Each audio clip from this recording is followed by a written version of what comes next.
16वीं शताब्दी में जॉन नाम के एक व्यक्ति ने, J.O.H.N. जॉन, जिसको सेंट जॉन के नाम से भी ईसा के अनुयायी मानते हैं और श्रद्धा की दृष्टि से देखते हैं, तो उसके विषय में एक पुस्तक लिखी गई थी, Saint John of the crosses.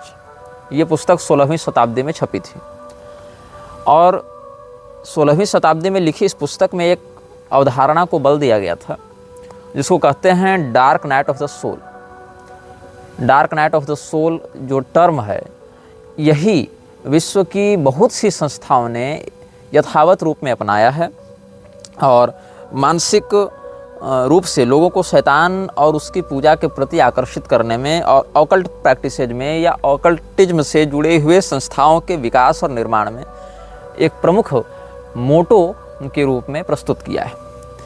इन्हीं लोगों में से एक ग्रुप है order of 9 angels. Order of 9 angels ONA भी कहलाता है या O9A भी कहलाता है। तो इसने विश्व में अपनी गतिविधियों को घोषित रूप से 1970 ईस्वी में प्रारंभ किया है और इसका जो मुख्यालय है वो ब्रिटेन में है। ब्रिटेन में एग्जैक्टली ये संस्था कहाँ वर्क करती है इसके विषय में तो बताना थोड़ा कठिन विषय है, किंतु ये संस्था खुलेआम विश्व में बलात्कार को ग्लोरीफाई करती है। मतलब अगर इसके किसी सदस्य ने कहीं बलात्कार किया है तो ये लोग जाकर वहाँ सेलिब्रेट करते हैं। हत्या को, बलात्कार को, बच्चों को वेश्यावृत्ति में ढकेलने के लिए और चाइल्ड पोर्नोग्राफी को बढ़ावा देने में इन लोगों का बड़ा हाथ है और मानव तस्करी के माध्यम से वाइटल ऑर्गन्स की सप्लाई में ये लोग संलिप्त रहते हैं। यहाँ तक कि एक बड़ी घटना तब हुई थी जब अमेरिकी सेना के एक बेस पर अटैक करने के लिए अमेरिकी सेना के ही एक सैनिक को इन्होंने तैयार किया था। मतलब इन्होंने अमेरिका की मिलिट्री में घुसपैठ भी कर रखी है। ऑर्डर ऑफ 9 एंजल्स का एक सदस्य अमेरिकी सेना में बाकायदा बहाल होता है, ट्रेनिंग लेता है और उसके एक बेस को उड़ाने की प्लानिंग भी करता है। यद्यपि उस समय प्लानिंग के एग्जीक्यूट होने से ठीक पहले किसी गलती के कारण इसे पकड़ लिया जाता है, इसका पर्दाफाश हो जाता है। तो बहुत से देशों में आतंकवाद और अव्यवस्था को बढ़ाने के लिए, अर्थव्यवस्था को अस्थिर करने के लिए, सत्ता को अपने फायदे के अनुसार नचाने के लिए ये संगठन कुख्यात है, नोटोरियस है। ये सोशल डार्विनिज्म पर काम करते हैं। सोशल डार्विनिज्म एक अब्सर्ड टर्म है। मतलब ये इवोल्यूशन को ऐसे प्रस्तुत करता है वो जो नेचर बेस्ड न होकर सेल्फ बेस्ड हो। मतलब कि डार्विन की यह थ्योरी थी कि जीव प्रकृति के अनुरूप अपनी जो स्थिति है शारीरिक और मानसिक उसको बदलता है और इसमें कई दशक, कई शतक, कई शताब्दी और कई सहस्राब्दी भी लगते हैं उस जीव के एवोल्यूशन के एडप्टेशन के आधार पर। ये उसका एक सामान्य सिद्धांत था। यद्यपि ये उसका जो अवधारणा है वह बहुत से समकालीन लोगों के ही द्वारा खंडित भी किया गया, चैलेंज भी किया गया और आज तक इस सिद्धांत की कई बार धज्जियाँ उड़ाई जा चुकी हैं। किंतु सोशल डार्विनिज्म के माध्यम से लोग कहते हैं कि प्रकृति के अनुसार हम प्रकृति के नियंत्रण में नहीं बदलेंगे, हम खुद को सेल्फ गवर्नड बॉडी के रूप में एनालिसिस करते हुए खुद डेवलप होंगे और समाज को साथ में डेवलप करेंगे, हम समाज के नियंत्रक बनेंगे। तो इस जो संगठन ने काम किया उसमें एक रिपोर्ट के अनुसार एडहेरेंट्स are encouraged to secretly infiltrate organizations such as the military or Christian churches in order to destabilize them from within। ये ऑर्डर ऑफ 9 एंजल्स है वो क्या करती है, सेना में या ईसाइयों के जो धार्मिक केंद्र हैं, विशेष करके जो कैथोलिक एंड प्रोटेस्टेंट दो ही प्रधानता से चल रहे हैं, तीसरे में ऑर्थोडॉक्स आते हैं। इन तीनों के अलावा बाकी की संख्या बड़ी कम है। तो कैथोलिक, प्रोटेस्टेंट्स और ऑर्थोडॉक्स ये 3 प्रधान केंद्र बिंदु होते हैं ईसाइयत के। इनके संगठनों में पादरी बनकर, नन बनकर, डोनेटर बनकर या और किसी अथॉरिटी के रूप में सम्मिलित होना और उसको जड़ से खोखला करना और उसको वहाँ से समाप्त करना सीक्रेट एजेंट के रूप में। तो ये लोग क्या करते हैं, सिंबॉलिक रूप से सेक्रीफाइस करते हैं और ज़रूरत पड़ने पर एक्चुअल रूप से भी करते हैं। मतलब ये लोग बलिदान की चर्चा करते हैं सांकेतिक रूप से भी, वैक्स स्टैचूज को स्टैब करके, मोम का पुतला बनाकर उसको चाकू से मारकर, या फिर रियल सेक्रीफाइस करके भी, नरबली इत्यादि देकर भी, और नरबली देने से पहले जो उसका क्लाइंट है या जो भी उसका होस्ट के साथ बलात्कार करके उसकी हत्या करते हैं। तो इयान ब्राडी नाम का एक बहुत ही कुख्यात सीरियल किलर रहा है। तो इयान ब्राडी ने बहुत से लोगों को मारा और उस जिस व्यक्ति को जहाँ जहाँ मारता था वहाँ पुनः जाकर उस मौत को जश्न के रूप में प्रस्तुत करता था और सेलिब्रेट करता था। ये ब्रिटेन का था और ब्रिटेन में ही ऑर्डर ऑफ 9 एंजल्स का मुख्यालय भी है।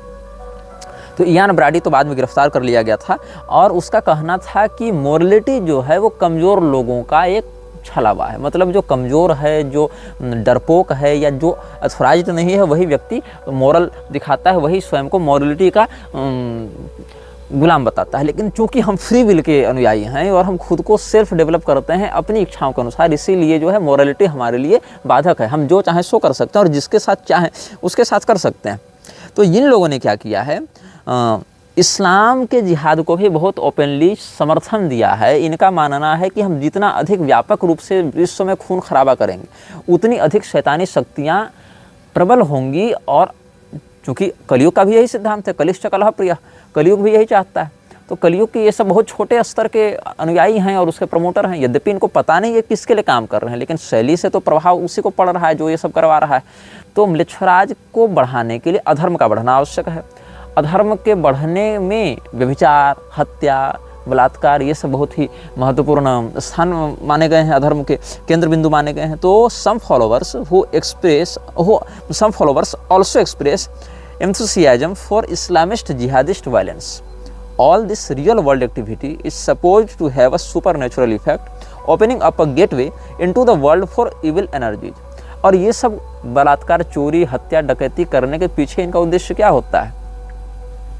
इनका उद्देश्य ये होता है कि हम अपने प्रभाव से अधर्म को इतना अधिक बढ़ा दें कि गेटवे खुले और उस गेटवे से इनके द्वारा आराधित की जाने वाली पैशाचिक शक्तियाँ जो मिडिल डायमेंशन में रहती हैं, जो कॉस्मिक डायमेंशन है और जो ये पार्थिव आयाम है, इन दोनों के मध्य में जो डायमेंशन है जहाँ पर इस प्रकार के जो क्षुद्र शक्तियाँ हैं, जो तामसिक शक्तियाँ हैं, वेताल, भूत, प्रेत, ब्रह्म राक्षस, मुंजा और कलुआ, ये सब जो शक्तियाँ हैं वो सब जहाँ रहती हैं, या इनकी भाषा में कहने तो डीमंस और जो ये सब मानते हैं वेम्पायर्स, या जो कुछ मैथोलॉजिकल और कुछ रियल कैरेक्टर्स भी जो ये मानते हैं, टर्मोलॉजी अलग अलग हो सकती है। तो ये सब वहाँ पर एग्जिस्ट करते हैं और वहाँ से गेटवे खुले और हमारे इस दुनिया में आकर हमें वरदान दें और हमारे विश्व नेता बनने के अभियान को सार्थक करें। तो वो गेटवे कैसा दिखता है इसकी भी परिकल्पना ये कोटिंग ने की है और उसने अपने अनुभवों को लिखा है, उस पर हम बाद में आएंगे। और साथ ही यह भी बताएंगे कि ये कोटिंग का उत्थान और पतन कैसे हुआ, इस पर भी हम चर्चा करेंगे। तो इनको कॉमन टर्म में नियो नाजी भी कहा जाता है। जैसे कि नाजी का अभियान विश्व में एक विचारधारा मात्र को स्थापित करते हुए अन्य सभी विचारधाराओं को नष्ट करने के प्रति केंद्रित था, वैसे ही ये लोग भी चाहते हैं कि हम लोग भी अपनी एकमात्र विचारधारा को पूरे विश्व पर लागू करते हुए बाकी सभी लोगों को निर्ममतापूर्वक मार डालें। ये उनकी अवधारणा रही है। तो और भी जैसे अमेरिका में एक डिवीज़न काम करता था, एटम वेपन डिवीज़न, और एटम वेपन डिवीज़न के माध्यम से ONA ने, ऑर्डर ऑफ 9 एंजल्स ने 5 हत्याएँ करवाई थी। और इसी प्रकार से जो ब्रिटेन है, ब्रिटेन में सोनन क्रिक डिवीज़न काम करता था और वो भी इसी प्रकार का काम करता था। अभी वर्तमान में अमेरिका और ब्रिटेन दोनों की सरकार ने एटम वेपन डिवीज़न और सोनन क्रिक डिवीज़न को प्रतिबंधित कर दिया है। तो इन लोगों ने क्या किया है, बहुत से लोगों को अपने लिए तैयार किया था और इन लोगों ने जो विशेष करके जो सोनन क्रिक डिवीज़न था उसने ONA के लिए बहुत कुछ सेक्सुअल वायलेंस के मटेरियल सप्लाई किए हैं। ये लड़कियों को उठाते थे, लड़कियों को वहाँ पर सप्लाई करते थे, लड़कियों के साथ बलात्कार किया जाता था, हेडक्वार्टर में रिचुअल्स किए जाते थे शैतानों को जगाने के लिए, और फिर उनका रेप करके फिर उनका मर्डर करके, और कई मामलों में उनके अंगों को भी इधर उधर बेचा जाता था। या फिर ये लोग कैनिबलिज्म को भी प्रमोट करते हैं, नरमांस के भक्षण को भी ये लोग प्रोत्साहित करते हैं। तो ये हम आपको ऑर्डर ऑफ 9 एंजल्स के विषय में बता रहे हैं। जो ये संस्था है इसमें 1960 से गतिविधियां प्रारंभ हो गई थी, लेकिन प्रभावी रूप से विश्व में इसको अपनी पहचान स्थापित करने में 10 साल का समय लगा। और 1980 आते आते इसने ट्रेडिशनल सैटनिज्म को प्रमोट किया है। हम इसका लोगो भी स्क्रीन में आपके साथ साझा करेंगे। और United Kingdom, Russia, United States, Canada, Australia, Italy, Greece, Egypt, Ireland, Finland, Portugal, Serbia, Poland, Spain, Brazil, Philippines, Iceland, Belgium, Montenegro, Netherlands, Mexico, Germany, New Zealand और साउथ अफ्रीका, इतने देशों में इसके लोग सक्रिय हैं। सौभाग्य से भारत में इनकी कोई ज्ञात गतिविधि प्रत्यक्ष रूप से अभी तक नहीं मिली है। और ये ऑपरेट कहाँ करते हैं? ब्रिटिश कोलंबिया, टेम्पेर, कैरलिया, सॉफ्टशायर और साउथ कैरोलिना, इन स्थानों पर ये करते हैं। और मेंबरशिप अगर बताई जाए तो एजेंसियों के अनुसार हजारों में इनके मेंबर्स काम कर रहे हैं। मतलब ये कोई छोटा मोटा संगठन नहीं। ऑर्डर ऑफ 9 एंजल्स के बैनर तले इस प्रकार के तामसिक तत्वों को, पैशाचिक कृत्यों को आगे बढ़ाने वाले हजारों लोग हैं। और murder, sexual assaults, child sex abuse, child pornography, child prostitution और यहाँ तक कि साइबर क्राइम में भी ये लोग बहुत गहराई से घुसे हुए हैं। अब ये देखना है कि इनका साथ कौन दे रहा है। इनका साथ दे रहा है Russian far right paramilitary units, रूस की संस्थाएं इनका साथ दे रही हैं। एटम वेपन डिवीजन भी, रूसिज ग्रुप भी, रशियन इंपीरियल मूवमेंट ये भी इनका साथ दे रहा है। The base, black order, combat 18 और national action, Nordic resistance movement, ये सब इनके साथ दे रहे हैं। जेरेट स्मिथ, गैरनहैम, जैकेक या जैसेक जो भी इसका नाम होगा, थॉर्जवेस्की, एंड्रू डैमॉक, ईथन मेल्जर, इगर क्रेस्नॉव, ये सब लोग इसके प्रधान नेता माने गए हैं। और church of Saturn, temples of set और जॉय ऑफ सैटर्न, इन लोगों से इनकी प्रतिद्वंदिता चलती है। अब मजे की बात यहाँ पर ये है कि जो ऑर्डर ऑफ 9 एंजल्स है वो भी मृक्षराज के लिए काम कर रहा है, वो भी शैतान को बढ़ावा दे रहा है। और एंटन लाविन ने जो सैटनिक चर्च की स्थापना की थी वो भी शैतान के लिए काम कर रहा है, वो भी मृक्षराज के अभियान को बढ़ाकर इन पैशाचिक शक्तियों को जगाने का काम कर रहा है। लेकिन दोनों आपस में राइवल्स के रूप में प्रस्तुत होते हैं ताकि इनकी जो अंदरूनी साठगांठ है वो लोगों में पता न चले।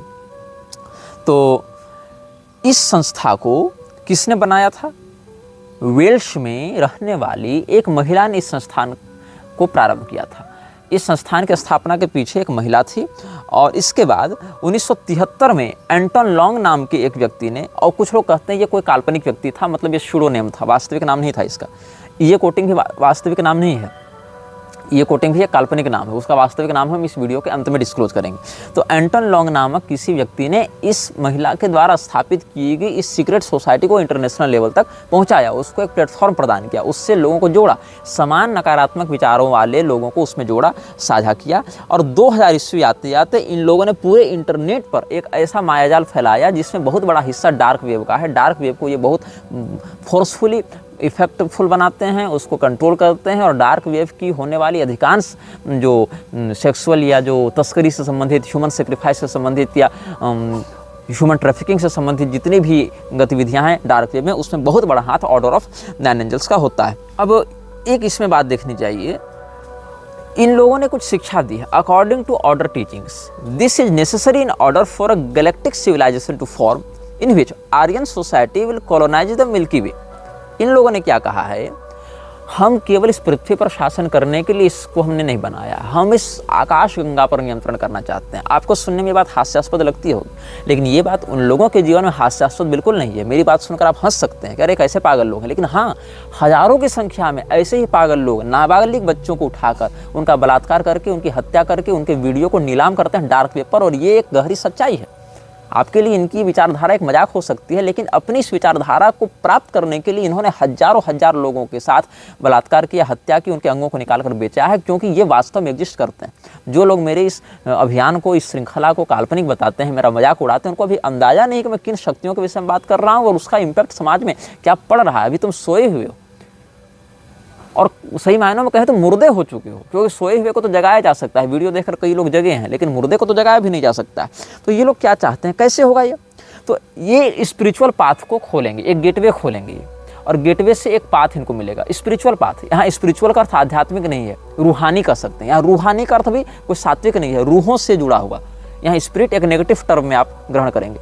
तो ये गेटवे खोलना चाहते हैं, और वो गेटवे खुलेगा एक सर्टेन अमाउंट ऑफ एनर्जी से। और वो सर्टेन अमाउंट ऑफ एनर्जी इनको कैसे मिलेगी? तो इसके लिए कहते हैं ये लोग सोशिएटल टैबूज को ब्रेक करना है। जो अवधारणा समाज में है कि जैसे जो जिनको आप कहें तो राइटियस पाथ ऑफ लिविंग कर सकते हैं, कि मतलब चोरी मत करो, डकैती मत करो, सत्य का पालन करो, हिंसा से रहो, अपरिग्रह से रहो, या जो भी आप समझ लीजिए कि अगर सनातनी भाषा में कहें तो 16वें अध्याय के पहले 2 श्लोक जो गीता में हैं उनको आप देख लीजिए। तो इसका अवरोध करना, सीधे सीधे दैवी संपदा का विरोध करना है इनके लिए उस गेटवे को खोलने का माध्यम है। और इसके लिए क्या करेंगे? आइसोलेटिंग देमसेल्स फ्रॉम सोसाइटी, समाज की जो प्रसिद्ध और मुख्य धारा है उससे स्वयं को दूर करना। Committing crimes, embracing political extremism and violence and carrying out acts of human sacrifice. ONA members, Order of Nine Angels members, practice magic, believing that they are able to do it by channeling energies into their own causal realm from an acausal realm where the laws of physics do not apply. And these magical actions are designed to help them achieve their ultimate goal of establishing the imperium. ये एक imperium एक ऐसे दुर्ग की, एक ऐसे साम्राज्य की स्थापना करने में लगे हैं जो कि नरबली देकर प्राप्त किया जा सकता है, और सैकड़ों की संख्या में नरबलियाँ ये देते हैं। और इनके विषय में मैं आपको आगे और खुलकर बताऊंगा। इन्होंने इस गतिविधि को आगे बढ़ाने के लिए जिसको चुना है उसको ये लोग आर्यन ही कहते हैं। ध्यान दीजिएगा, भारत में भी सामाजिक विद्वेष को बढ़ाने के लिए और देश को खंडित करने के लिए एक काल्पनिक थ्योरी को बहुत वर्षों से पढ़ाया जाता रहा है, जिसको कहते हैं आर्यन इन्वेजन थ्योरी। आर्य और द्रविड़ के नाम से जो काल्पनिक बकवास इतिहासकारों ने भारत के शिक्षा व्यवस्था के ऊपर थोपी है और लोगों को इतिहास के विषय में भ्रामक बातों को समझाकर बरगलाकर एक वैमनस्य का भाव उत्पन्न किया है, ये उसी का समर्थन करते हैं, जिसमें ये आर्यन को एक सुप्रीम रेस के रूप में रखते हैं जो कि वर्ल्ड वाइड बढ़ा हुआ है। और ये वही आर्यन है जो हिटलर मानता था। तो हिटलर के विचारों से प्रभावित होकर ये इसको इंटरगैलेक्टिक स्टेट पर ले जाना चाहते हैं, सोलर सिस्टम से भी बाहर, मतलब पूरी मिल्की वे पर ये कब्जा करना चाहते हैं। और आपको सुनकर हंसी आती होगी, लेकिन मैं बताऊं इनका समर्थन कौन कर रहा है? Atom weapon division. Atom weapon division क्या है? इसकी स्थापना 2013 में हुई थी और इसको ब्रैंडन रसेल ने बनाया था। और इसने अमेरिका में इतना उत्पाद किया क्योंकि मतलब इसने एक संकल्प ले रखा था कि फेडरल गवर्नमेंट को हम यूनाइटेड स्टेट्स से बाहर कर देंगे और उसके लिए हमको चाहे जो करना पड़े। तो ये टेक्सास में रहते हुए इन्होंने अपना काम प्रारंभ किया और United States, United Kingdom, Canada, Germany, Baltic states, Russia, Spain, Italy, Finland, Ireland और अलग अलग अर्जेंटीना, ब्राज़ील जैसे और भी देशों में और यूरोपीय देशों में भी इसका काम रहा है। और ये लोग एंटी डेमोक्रेटिक आइडिया वाले हैं, ये लोकतंत्र को पसंद नहीं करते हैं। ऐसे देखो, लोकतंत्र में बहुत खामियां हैं और लोकतंत्र बहुत अधिक भेदभावपूर्ण और एक पक्षीय व्यवहार करने वाला सिस्टम भी है, ये बात सत्य है। और लोकतंत्र अविवेकी सत्ता को प्रधानता से प्रमोट करता है बहुत मायनों में, ये भी सत्य है। लेकिन जिस प्रकार का हम विरोध करते हैं लोकतंत्र का और जिस प्रकार का ये विरोध करते हैं, दोनों में अंतर ये है कि लोकतंत्र को नष्ट करने के लिए लोकतंत्र के समर्थकों के साथ बलात्कार इत्यादि का, उनके बच्चों को अपहरण करके उनके अंगों को बेचने इत्यादि अमानवीय कृत्यों का हम समर्थन नहीं करते हैं। लेकिन ये एक्सट्रीमली प्रो रेपिस्ट हैं, प्रो मर्डरर्स हैं, प्रो स्मगलर्स हैं। और ये केवल ये नहीं कि डेमोक्रेटिक विचारधारा के विरुद्ध हैं, ये हर उस विचारधारा के विरुद्ध हैं जो इनको शासक के रूप में स्वीकार न करे। कहने का अर्थ ये है, ये शास्त्रीय राजतंत्र के समर्थक होगा ऐसी बात भी नहीं है, क्योंकि शास्त्रीय राजतंत्र में तो सर्वे भवन्तु सुखिनः इत्यादि की अवधारणा भी है, लेकिन यहाँ वैसी बात नहीं है। जो एटम वेपन डिवीजन है उसने तो 5 हत्याएं करवाई थी, उसके बाद लोग आ गए वहाँ पर, जो अथॉरिटीज हैं वो आ गए। उसके बाद एक 2013 में ही नेशनल एक्शन की स्थापना हुई थी यूके में, और नेशनल एक्शन नामक जो संस्था है उसको 2016 ईस्वी में, मतलब इसकी स्थापना के 3 वर्षों के बाद ही आतंकवादी संगठनों की सूची में लिस्ट करके इसको प्रतिबंधित कर दिया गया था। और इसने नेशनल एक्शन ने मिलकर एटम वेपन डिवीजन के साथ मिलकर एक और संगठन को प्रमोट किया जिसका नाम था सोनेनक्रेग डिवीजन।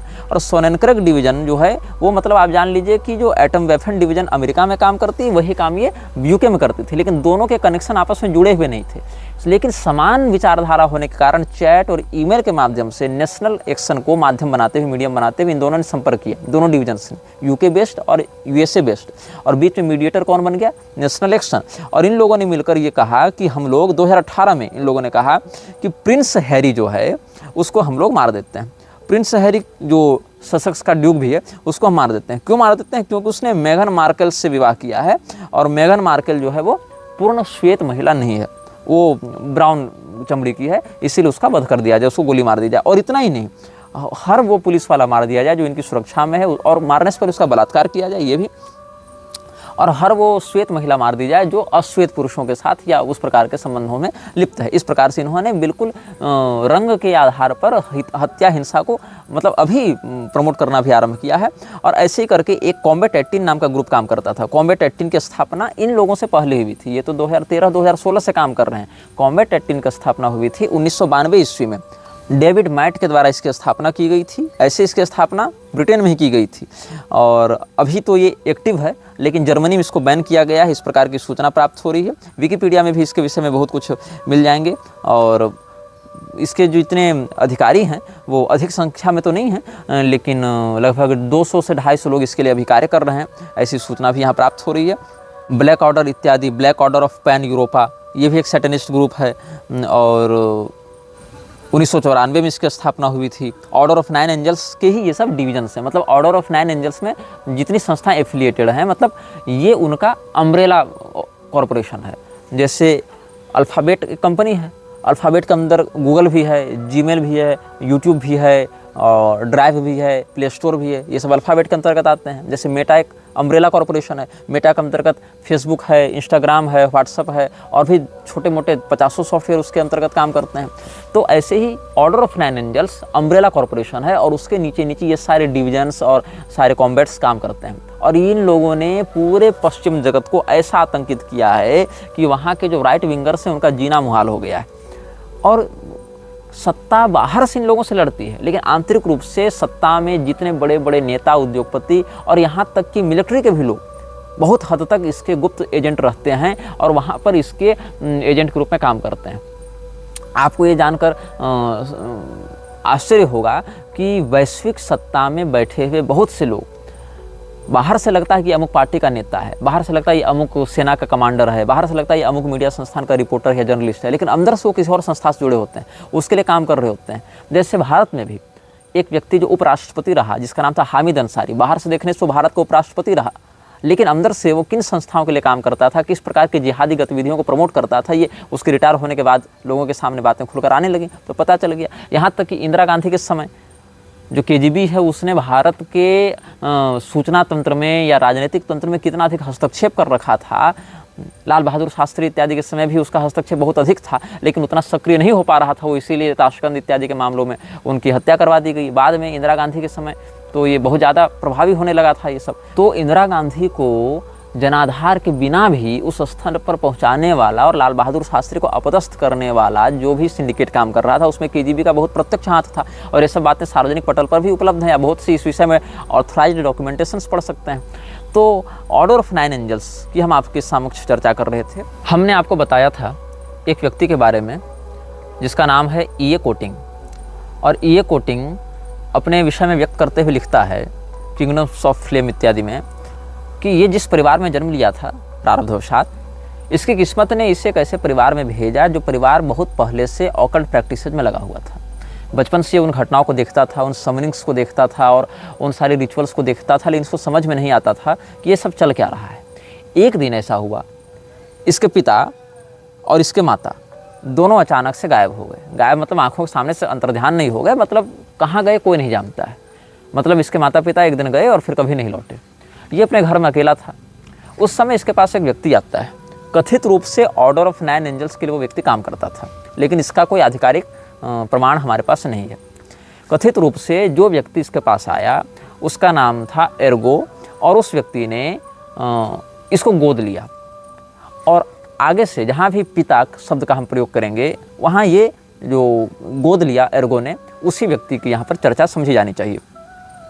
तो एर्गो कथित रूप से ब्रिटिश ऑर्डर ऑफ 9 एंजल्स का सदस्य था और विश्व में पैशाचिक गतिविधियों को करने का प्रसारक भी था, अभ्यस्त भी था और एक एक्टिव रिचुअलिस्ट था।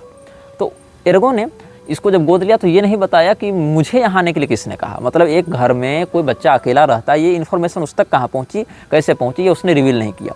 न उसने ये रिवील किया कि क्या उसके पिता माता और एर्गो का पहले से कोई कनेक्शन था, या उसने एर्गो के माता पिता के ये कोटिंग के माता पिता के गायब होने में उसका कोई हाथ है, या उस विषय में कुछ जानता है। मतलब इस प्रकार की कोई बात नहीं हुई उसके साथ। और इतना ही पता चला कि एर्गो ने अपना परिचय दिया कि मैं ऑर्डो एसेंसम एर्टेनालिस नामक संस्था के लिए काम करता हूँ। यद्यपि ये संस्था कहीं न कहीं जुड़ी हुई थी ऑर्डर ऑफ 9 एंजल्स से, ऐसा संदेह था हमें। और हालांकि इस बात का भी अभी तक मेरे पास कोई ठोस प्रमाण नहीं है, लेकिन जिस प्रकार की गतिविधियाँ ये कर रहे हैं मुझे पक्का विश्वास है कि कहीं न कहीं कोई कनेक्शन होगा। तो ये एर्गो जब प्रैक्टिस करता था, ये भी अपने घर में इसको ले आया, तो इसने भी अपने वो रिचुअल्स करने प्रारंभ किए, ये उनको भी देखता था। तो पूछता था कई बार अपने उस पिता से, क्योंकि वही उसके लिए पिता हो गया। तो उसको ये पूछता था आप क्या कर रहे हैं, कैसे कर रहे हैं। तो इसका पिता एक ही उत्तर देता था, the only way a person can discover these things is to experience them. इसको मैं बोलकर नहीं समझा सकता, हम जो करते हैं उसको समझने का एक ही तरीका है। तुम भी इसको करो, तुम भी इसको महसूस करो, जानो कि ये क्या चीज़ें हैं, तब तुम जान पाओगे। तो ऐसा चलता रहा। बहुत सारी पुस्तकें, बहुत सारे गोएटिक पुस्तकें थी, बहुत सारे साहित्य इसके घर में पढ़े हुए थे, बहुत सारी समनिंग्स की चीज़ें पड़ी रहती थी। तो ये पढ़ता गया, लेकिन इसके पिता को ये करता हुआ, एर्गो को करता हुआ ये देखता था, और इसको समझ में नहीं आता था कि आखिर जो समाज हमें बाहर दिखता है, इस कमरे के बाहर, और इस कमरे में जो घटनाएं घटित होती हैं, या जिस प्रकार की एनर्जी अनुभव होती हैं, या जिस प्रकार का वाइब्रेशन अनुभव होता है, वो बाहर की दुनिया से बिल्कुल अलग क्यों लगता है।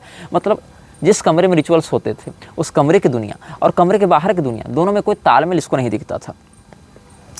तो जब इसका 12वां जन्मदिन था, ये लिखता है, it was on my 12th birthday that my father took me in his car for a long drive.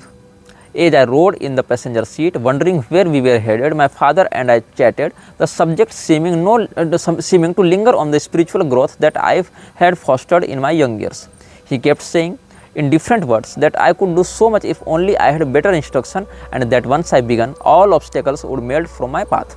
तो एर्गो ने इस बच्चे को, जब इसका 12वां जन्मदिन था, तो इसको कहा कि चलो हम लोग कहीं घूमने चलते हैं। अपनी गाड़ी में बैठाया, कार में, पैसेंजर सीट पर ये कोटिंग था, आगे इसको गोद लेने वाला पिता एर्गो था, और दोनों आपस में सामान्य चर्चा करते हुए जा रहे थे। और चर्चा का केंद्र बिंदु यह था कि ये कोटिंग बचपन से जिस प्रकार के माहौल में रहा है और जिस प्रकार की घटनाओं का प्रत्यक्षदर्शी रहा है, उन घटनाओं को नियंत्रित और निर्देशित करने वाली कोई बड़ी सत्ता अगर हो, या कोई एक्सपीरियंस्ड मास्टर उसको मिल जावे, तो और भी उसको दिव्य अनुभव या बड़े अनुभव हो सकते हैं, और अनबिलीवेबल शक्तियाँ इसके पास आ सकती हैं। तो धीरे धीरे ये सब चर्चा जब अंतिम पड़ाव पर थी, तो वो ये कोटिंग देखता है कि हमारी गाड़ी रुकी, और कहाँ पर रुकी है, एक ऐसे घर में जो ईंटों से बना हुआ है। इसके पिता ने, एर्गो ने, गाड़ी रोकी और कहा कि तुम इस घर में चले जाओ। क्यों? Go on inside, someone is waiting for you there, I will be right here in the car when you are ready to leave. ये कहता है कि लोहे के जंजीरों से वो घर बाहर से बांधा गया था, और अगल बगल और भी कई सारे घर थे, लेकिन ये घर थोड़ा सा अलग लग रहा था, क्योंकि इस घर में एक अजीब सी खामोशी थी, एक सन्नाटा था इस घर में। खैर ये गया, और आई सॉलोड हार्ड, इसने अपना, जैसे थूक निकलते हैं ना, बहुत गला सूखने लगता है, तो not knowing what to expect as this house mutated in my mind into the very icon of all that is forbidden. तो दरवाज़ा खुला कार का, और ये नीचे उतरा, थोड़ी दूर चला, और सांसों को गहराई से अपने फेफड़ों में भरा, और फिर without looking back at my father और the car, I reached behind me to swing the door closed and took my first steps toward the brick house. ये पीछे मुड़कर देखा नहीं कि कार में कोई है कि नहीं, कार है कि नहीं, मेरे पिता क्या देख रहे हैं। ये सीधे सीधे दरवाजे तक गया, क्योंकि घर में माहौल ऐसा था इसका, तो थोड़ा इसका मन तो तैयार था इन चीज़ों के लिए, और सोचा कि मैं दरवाजे पर दस्तक दूँ। ये कहता है, I stopped in the front of the wood door that guarded all the secrets of the house and raised my fist to knock. अपना हाथ ऐसे से करेंगे, दरवाजे पर दस्तक देंगे, ठकठकाएंगे, लेकिन अचानक से इसको लगा कि किसी ऐसी शक्ति ने मुझे प्रेरणा दी, या मेरे हाथ को अपने कंट्रोल में लिया, और मैं ठकठकाने के बजाय उसके नॉब को घुमाने लगा। दरवाजे में जो नॉब लगा हुआ था, मैंने ठकठकाने के बजाय नॉब घुमाया और सीधे दरवाज़ा ही खोल दिया। जब दरवाज़ा हमने खोला, तो क्या कहता है, the same unknown something led my hand to the door knob and twisted it. The door opened, the creak being much deeper and more sinister than the one made by the car door. जब car का दरवाज़ा खुला था, तब भी एक प्रकार की विचित्र आवाज़ इसको सुनाई पड़ी थी। कार के खुलने पर जो ची इस प्रकार की आवाज़ पुरानी कार में हो सकती है, ग्रीसिंग की कमी कारण, और दरवाजे के खुलने पर भी जो क्रैकिंग साउंड आया, वो और ज़्यादा सिनिस्टर था, और ज़्यादा मेलिशियस था, पैशाचिक था। जब अंदर झांकता है तो घर में पर्याप्त प्रकाश था, हवा में बासीपन था, मतलब जैसे बहुत दिनों से किसी घर में कोई नहीं घुसा है, तो ठंडी और थोड़ी सड़ी हुई हवा आती है, बासी हवा थी, ताज़ी हवा नहीं थी, और जाले लगे हुए थे इधर उधर। और मुझे उस कमरे में जब प्रवेश मैंने किया, तो मुझे कोई दिखा नहीं, उस समय कोई मनुष्य नहीं दिखा, और अचानक से दरवाज़ा जब बंद होता है, खुद ब खुद दरवाज़ा बंद हुआ, ऐसा इसने कहा था। दर्शक ध्यान देंगे, इसकी कहीं प्रत्येक बात को सच होने का मैं दावा नहीं करता, मैं बस उसके अनुभवों को आप तक पहुँचा रहा हूँ, ऐसा भी इसने लिखा है। और ये अनुभव कैसे किसी की ज़िंदगी को प्रत्यक्षता प्रभावित करते हैं, ऐसी घटनाएं, ऐसी क्रियाओं को करने वाले लोग, इस पर हम बाद में आएंगे, आपको बाद में बताएंगे। इसको हम अगले अनुभाग में बताएंगे, कल इस विषय में चर्चा करेंगे। आज ये विषय लंबा हो जाएगा, इसलिए संक्षेप में ही बताएंगे। तो मुझे कुछ चाहिए नहीं था, लेकिन अचानक से जब मैंने पीछे देखा जहाँ दरवाज़ा बंद हुआ, तो पीछे तो कोई था नहीं। आगे जब देखा तो एक बूढ़ा व्यक्ति खड़ा था। He had not been there before, I was sure. मैं आश्वस्त था कि जब मैं कमरे में घुसा तो वो व्यक्ति वहाँ नहीं था। जब दरवाज़ा बंद हुआ तब वो व्यक्ति वहाँ पर खड़ा आया। वो एक काले रंग का चोगा पहने हुए था जो ज़मीन तक लटक रहा था, और लाल रंग का कोई सिंबल अपने छाती पर उसने सी रखा था। इसके साथ साथ वो लंबा था, उसकी एक लंबी दाढ़ी थी सफ़ेद रंग की, और उसके लंबे सफ़ेद बाल थे। तो उसने कहा, your father has taught you many things hasn't he? तुम्हारे पिता ने तुम्हें बहुत कुछ सिखाया है, नहीं सिखाया क्या? तो मैंने हाँ में अपना सर झुकाया, लेकिन मुझे उसकी प्रतिक्रिया को देखकर लगा जैसे वो पूछ नहीं रहा, वो बता रहा हो, मतलब एश्योरेंस कर रहा हो। आई was sure he didn't need an answer. His lessons are easy for you. They are natural. You don't feel the need to struggle with them. You have something. You are something that most people could never imagine. उस बूढ़े ने कहा, तुम्हारे पिता ने तुमको जो भी सिखाया है वो बेसिक चीज़ें हैं, सरल चीज़ें हैं और प्राकृतिक चीज़ें हैं, इसीलिए तुमको उन बातों को सिद्ध करने में या समझने में कोई कठिनाई नहीं हुई। तुम्हारे अंदर कोई बात है और कुछ ऐसी बात है जो बाकी लोगों की कल्पना से परे है। फिर उसने कहा, क्या तुम इस दुनिया में और गहराई से उतरना चाहते हो? देख लो, तुम इस दुनिया में कहीं भी जा सकते हो, या तो ईश्वर के सिंहासन तक भी पहुंच सकते हो या नरक की गहराई तक भी जा सकते हो, मतलब कि कहीं भी तुम जा सकते हो। ये इस प्रकार की दुनिया है। और उसने फिर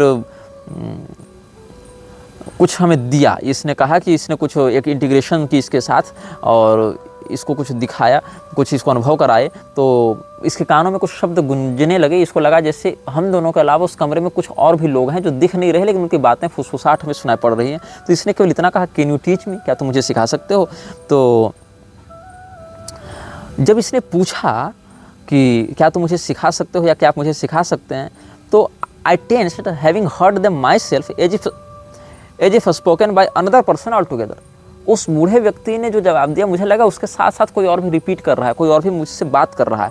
even more, I didn't know if I wanted to be taught by this stranger. The words were bought into my throat and shoved out of my mouth of their own will and force.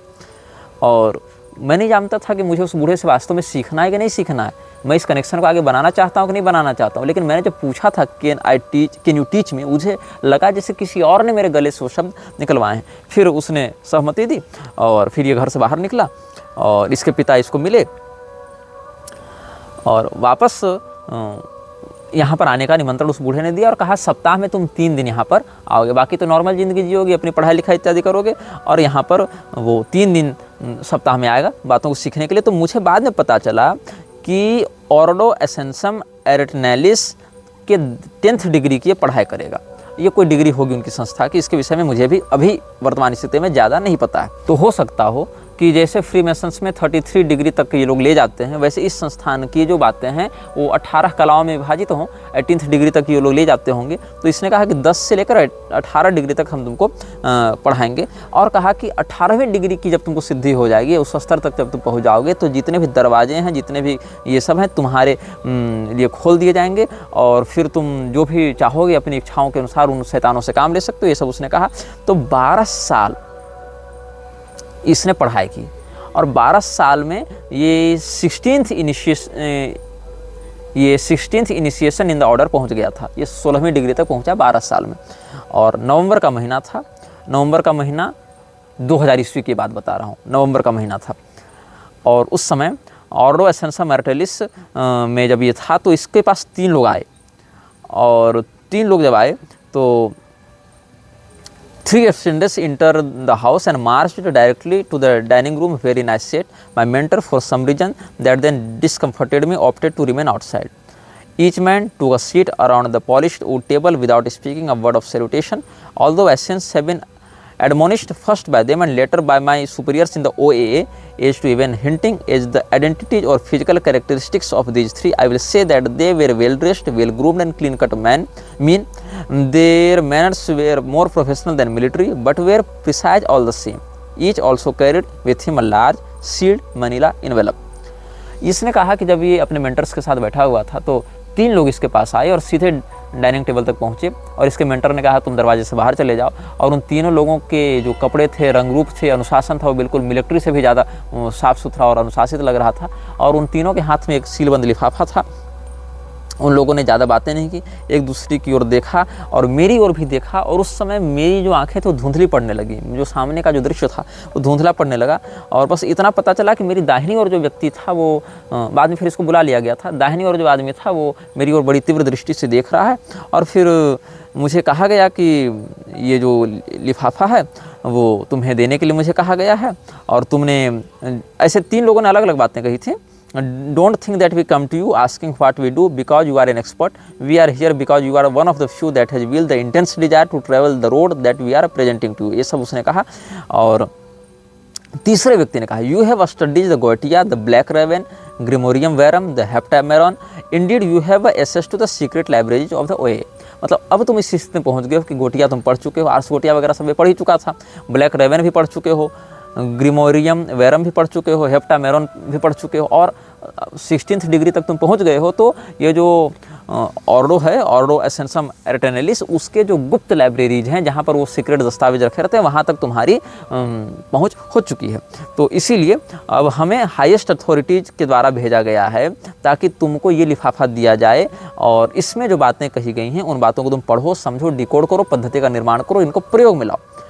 जो guidelines हैं basic वो अंग्रेजी भाषा में हैं, और जो मुख्य मंत्र हैं और जो पद्धतियाँ वो अन्य भाषा में हैं, और इसको कहते हैं स्केलेटन शिफर। स्केलेटन शिफर इस भाषा का नाम उसने बताया था। The text is in English, we were told, except for a few spells और conjurations it is written in what can be called a skeleton cipher. The only information that is given in this grimoire is the absolute most vital information that which was necessary to preserve through time. समय के साथ इस ज्ञान की सुरक्षा करना बहुत आवश्यक था, हमने तुमको दिया, हम नहीं जानते इसको किसने लिखा था और किसके लिए लिखा गया था, किसके द्वारा लिखा गया था। तुम्हारे उच्चाधिकारियों ने हमें यह नहीं बताया, बस हमें यह बताया गया है कि इस ज्ञान की सुरक्षा करनी है और तुम तक पहुँचा देना है। तो इस प्रकार से कहा गया, और अंत में क्या इसको कहा गया कि your task is take what we give you here and to make it whole. हम तुमको जो देने आए वो अधूरा है, तुम्हारा काम इसको पूरा करना है। Figure out how this magic works, how it's used, and to render a full manuscript on a complete system directly to them. इस पांडुलिपि के आधार पर तुम एक पूरी पद्धति का निर्माण करो। ये कुछ अधूरा है मानचित्र या जो पद्धति प्रक्रिया है, और तुम इसको पूरा करो और इसकी शक्तियों को प्रयोग करना सीखो। हम लोग जीवन में फिर दोबारा कभी नहीं मिलेंगे, हमारी ओर देखना मत, हमारे विषय में पूछना मत, हमारा जो काम था यहाँ पर समाप्त हुआ। We will never meet with you again, don't look for us, don't ask about us, we have done what we were asked to do and this is where it ends. इस प्रकार से लोग कहे और चले गए, और ये कोटिंग अपने जीवन के अगले 3 साल, नवंबर 2000 से लेकर 3 अक्टूबर 2003 तक इसी मैन्युस्क्रिप्ट को डिकोड करने में लगा रहा, इसकी पद्धति का निर्माण करने में लगा रहा, और 3 अक्टूबर 2003 को ऑर्डो एसेंसम एर्टेनालिस के 18वीं डिग्री को ये प्राप्त करता है। और जिस प्रकार से क्रॉली को ऐवास इजिप्ट में मिला था, और डॉक्टर जॉन डी भी जानते थे कि किस प्रकार से उसके साथ वो सब शक्तियाँ संवाद कर रही हैं, वैसे ही ये कोटिंग ने भी अपना वर्णन किया है कि मुझे भी उस समय लगा कि किसी शक्ति ने मुझे अपना साधक चुना है या चाहता है कि वो उसके मार्ग तक आए। हो सकता है ये शक्ति मृक्षराज ही हो, या हो सकता है मृक्षराज के द्वारा बहुत छोटे स्तर पर इसको चुना गया हो किसी व्यवस्था को नियंत्रित या मैनिपुलेट करने के लिए, ऐसा हो सकता है, लेकिन कहीं ना कहीं उसका संबंध उससे अवश्य था। अब हम आपको इसके विषय में बताएंगे कि उस मैन्युस्क्रिप्ट में क्या था।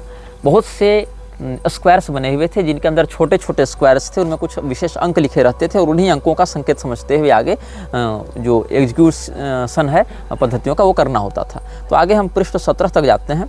17वें ये 16वें पृष्ठ के अंत में लिखता है कि ये जो टेबल चार्ट बने हुए थे, इससे मुझे लगा कि हिंदू लोग जिसको तत्व कहते हैं वही ये कुछ तत्वों की बात है। जैसे पंचतत्व हैं हमारे यहाँ, पंचतत्वों की तन्मात्रा है, तो ये क्या कहता है, I was impressed with the idea that the squares are somewhat at a mid point between the Hindu tattvas and the Enochian tablets.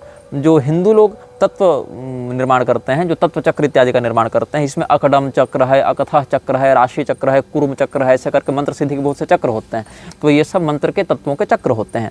तो इन चक्रों के, या ऋणी धनी चक्र इत्यादि भी बनता है। तो जैसे हिंदुओं में ये सब तत्व चक्र बनाए जाते हैं, या तत्व चक्र में अलग अलग वर्ण मात्रिका के आधार पर अलग अलग तत्वों को वर्गीकृत भी किया गया है। इसमें 5 तत्वों के आधार पर मंत्रों का वर्गीकरण भी होता है, साधक का भी होता है, और साधक का तत्व मंत्र के तत्व के साथ मैच होना चाहिए। जैसे कोई मंत्र अग्नि तत्व का है और मैं जल तत्व का हूँ, तो वो दोनों मंत्र आपस में रिएक्ट कर जाएंगे, मंत्र और साधक मैच नहीं कर पाएंगे। अब जैसे कोई साधक जो है वो पृथ्वी तत्व का है, कोई मंत्र उसको अग्नि तत्व का मिल जाए, कोई जल तत्व का मंत्र है, साधक अग्नि तत्व का हो जाए, तो ये सब विरोधी तत्व हो जाते हैं। लेकिन आकाश तत्व जो है वो लगभग सभी तत्वों का संतुलन बना लेता है। तो ये वही कहना चाह रहा है कि बुक ऑफ इनोक में जो टेबलेट्स दिए गए हैं और हिंदू लोग जो तत्व चक्र बनाते हैं, इन दोनों से मिलता हुआ इनके मध्य का कोई ये विषय हमको लग रहा था। और ऐसा लग रहा था ये किसी ज्वाला के साम्राज्य की बात कर रहा है। कुछ लोगों को ये कोटिंग की बात पागलपन लग सकती है, कुछ लोगों को हास्यास्पद लग सकती है, कुछ लोगों को सच लग सकती है। मैं इन तीनों बातों में किसी भी बात का समर्थन या प्रस्तावन लेकर यहाँ नहीं बैठा हूँ। मैं बस ये बताना चाह रहा हूँ कि अलग अलग लोगों के इस संसार से जुड़े अलग अलग अनुभव होते हैं और बहुत से ग्रिमोरीज में जो बातें कही गई हैं उन बातों का कनेक्शन व्यक्ति के जीवन में कैसे लागू होता है, ये मैं बस आपको समझाना चाह रहा हूँ। बाकी आप स्वयं समझदार हैं, तो इतने अनुभाग देखने के बाद आप स्वयं कनेक्शन जोड़ने के लायक हो गए होंगे। तो इसने 17वें पृष्ठ में लिखना प्रारंभ किया है कि कैसे कैसे हम शक्तियों के साथ अटैच होने का प्रयास कर रहे थे। जो पहला ज्वाला का साम्राज्य था उसके विषय में काले रंग की स्याही से एक सर्कल बना हुआ था और उसमें बहुत सारे ये लगे हुए थे स्क्वायर्स, उसमें बहुत कुछ अंदर अंक लिखे हुए थे। I took my place on a wooden chair before the altar and rested my hands on my knees entering a gnostic trance and I began to opening visualizations and culmination of the energy needed to perform the ritual. The air gradually thickened and seemed to swirl with the unseen currents moving through it. इस प्रकार से बताता गया कि कैसे हम वो सब इंकेंटेशंस पढ़ रहे थे और कैसे वो यंत्र निर्माण कर रहे थे, ये सब उसने बताई है।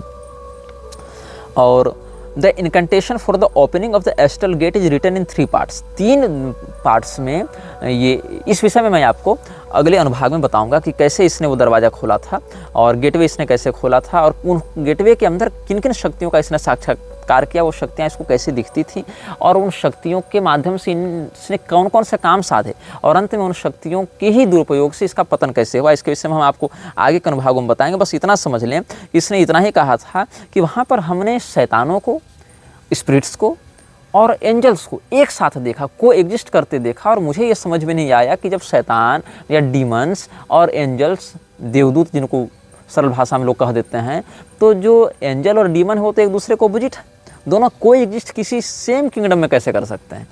इसीलिए कर सकते हैं जैसा कि मैंने आपको बताया था कि आतंकवादी तो दोनों हैं, चाहे वो छोटे स्तर का हो चाहे बड़े स्तर का हो। लेकिन जैसे एक आतंकवादी छोटे स्तर को निपटाने के लिए कई बार बड़े आतंकवादी को आना पड़ता है और उसके आने पर छोटे वाले शांत हो जाते हैं, वैसे छोटे पिशाच बड़े पिशाच के आने पर शांत हो जाते हैं। तो उस गेटवे के पीछे जो डायमेंशन है वहाँ पर डीमंस और एंजल्स दोनों को एग्जिस्ट करते हैं और दोनों वहाँ पर आपस में नहीं लड़ते हैं जब तक इनको प्रोवोक न किया जाए, जब तक इनको जगाया न जाए, जब तक इनसे कोई कनेक्शन स्थापित न किया जाए। तो जो पहला भाग है इनकेंटेशन का और जो दूसरा भाग है, जो तीसरा भाग है, इन सभी माध्यमों के 3-3 मिले हुए हैं रिचुअल्स और 3-3 यंत्र बने हुए हैं, ऐसा इसने बताया था। और ये किस भाषा में ये कोई नहीं जानता था, बस मुझे लगा कि ये किसी प्रकार का कोई कोड है या किसी प्रकार का मंत्र है। The first part is in a language known neither to myself nor to any gate who has seen it. It seems to be an initial command for the gate to open and the bells to be parted. Although I had read this before many times in silence, as I read it aloud, it finally seemed to take on a shape and a substance that I had not imagined. तो ये जो भी gateway को देखता है उस gateway का चित्र हम आपको कल बताएंगे।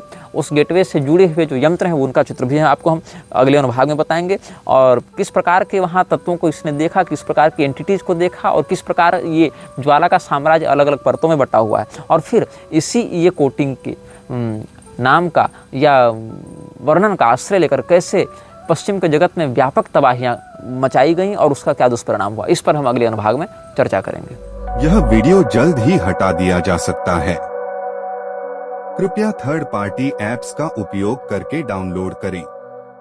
आप इस वीडियो को अपने चैनल पर फिर से अपलोड भी कर सकते हैं।